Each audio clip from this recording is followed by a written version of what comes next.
Hello दोस्तों, हमारे YouTube channel जी के अमित में आपका स्वागत है। दोस्तों, आज हम बात करेंगे कुछ रोमांचक तथ्यों के बारे में। तो हमारा पहला क्वेश्चन है कि उंगली चटकने पर आवाज़ क्यों आती है।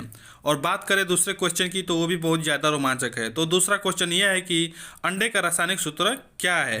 अगर इसके बारे में आप नहीं जानते हैं तो आइए जान लेते हैं। लेकिन इससे पहले आप हमारे चैनल को सब्सक्राइब नहीं किए हैं तो सब्सक्राइब कर ले, क्योंकि हम इसी प्रकार के रोमांचक तथ्यों के बारे में बताते हैं।